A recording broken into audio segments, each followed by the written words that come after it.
নামাজে যখন দাঁড়ায় তখন একামত হয়। আমি জানতে চাই আপনাদের কাছ থেকে, মুয়াজ্জিন যখন একামত দেবে তখন আমরা কখন দাঁড়াবো? শুরুতে, মাঝে না শেষে?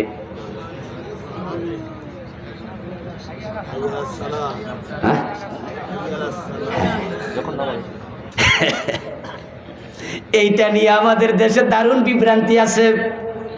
কিছু মসজিদে দেখা যায় সবাই বইয়া রয়েছে, যেই মাত্র মুয়াজ্জিন হাইয়া আলাস সালাত তখন এবার দাঁড়াইছে। যদি কেউ আগে দাঁড়ায় তাহলে কেউ কেমনে চোখ গড়াইয়া চাইয়া থাকে। আবার কিছু মসজিদে কদ কামাতিস সালাহ বললে দাঁড়ায়। এক এক মসজিদে এক এক সিস্টেম। এ বিষয়ে গবেষণা করে আমি দেখেছি কোন হাদিস পাওয়া যায় না। একটা হাদিস পাওয়া যায়, কালান নবী সাল্লাল্লাহু আলাইহি ওয়াসাল্লাম লা তাকুমু হাত্তা তারাউনি। রাসূলুল্লাহ সাহাবায়ে কেরামকে বলেন, তোমরা আমারে না দেখলে দাঁড়াইও না, বরং মাজলিসু ওয়া ইয়ানতাজিরুস সালাহ ফাহুয়া ফি সালাতিন হাত্তা ইউসাল্লিয়া। বসে বসে অপেক্ষা করবা, সুন্নাহ না পড়া মসজিদে বসবা না। ঢুকবা যখন তখন কমপক্ষে 2 রাকাত পড়ে বসবা। এই দেশে সুন্নাহগুলো মরে গেছে। জুমার দিন পর্যন্ত সুন্নাহ পড়ে না, বইয়া থাক ওয়াজ টোয়াজ শুই না। তারপরে হুজুর কয় যারা পড়েন না এবার পড়েন। তখন খারাপ, আগে করলা না কেন? বিশ্বনবীর সুস্পষ্ট নির্দেশনা কি শুনুন, তার বিপরীতে একটা হাদিস আছে আমার জানা নাই।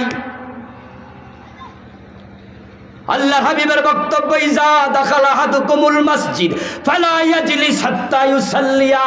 তোমরা কেউ মসজিদে ঢুকলে নামাজ না পড়া বসতে পারবা না। নিষেধ করছে কে? নবী মুহাম্মদ নিজে। জুমার দিন বিশ্বনবী খুতবা দিচ্ছিলেন, এক সাহাবী ঢুকে বসে গেছে।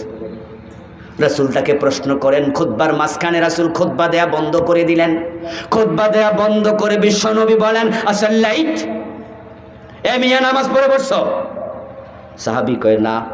কম সল্লি রাকাতাইন সুম্মা মাজলিস, দাঁড়াও 2 রাকাত পড়ে তারপরে বসো। সহিহ বুখারীর হাদিস। কিন্তু আমরা ঢুকে ঠুস করে বসা যাই, এটা মসজিদের সুন্নাহর সাথে সাংঘর্ষিক। হ্যাঁ বন্ধু, যদি আপনি 2 রাকাত পরে বসে যান, রাসূলের বক্তব্য যতক্ষণ বসে থাকবা ফাহুয়া ফি সালাতিন হাত্তা ইউসাল্লিয়া, ফরজ পড়া পর্যন্ত যতক্ষণ বসে থাকবা নফল নামাজের সওয়াব লেখা হবে। আমারে না দেখে দাঁড়ায়ও না, ইমামকে দেখে মুসল্লি দাঁড়াবে। এখন কোন আলেম বলছে শুরুতে দাঁড়াবে একামতের, কেউ বলছে মাঝে, কেউ বলছে হাইয়া আলাস সালাহ, কেউ বলছে কদ কামাতিস সালাহ। কোনটা ঠিক? আল্লামা ইমাম নববী রাহিমাহুল্লাহ সহিহ মুসলিমের সবচেয়ে বড় শারহ, উনি বলতেছেন লাইসা হুনাকা দালিলুন ওয়াদিহুন মিনাস সুন্নাহ। এ বিষয়ে সুস্পষ্ট কোন সুন্নাহ হাদিস পাওয়া যায় না। এর মানে আপনি মুয়াজ্জিন যখন আল্লাহু আকবার শুরু করবে তখনও দাঁড়াতে পারেন, হাইয়া আলাস সালাহ দাঁড়াতে পারেন, কদ কামাতিস সালাহ দাঁড়াতে পারেন। ইসলামে যেহেতু এখানে নির্ধারিত কোনো নিয়ম দেয় নাই, তাই এটা নিয়ে বাড়াবাড়ি করা যাবে না। আমাদের আজকের সভাপতি সাহেব শুরুতে চমৎকার করে বলছিলেন যে কেউ নাভির নিচে হাত বাঁধলে আমরা কই জায়েজ নাই, কেউ বুকের উপরে বাঁধলে কই জায়েজ নাই, কেউ জোরে আমিন কইলে কই জায়েজ নাই, আসতে বললে কই জায়েজ নাই। আমরা শুধু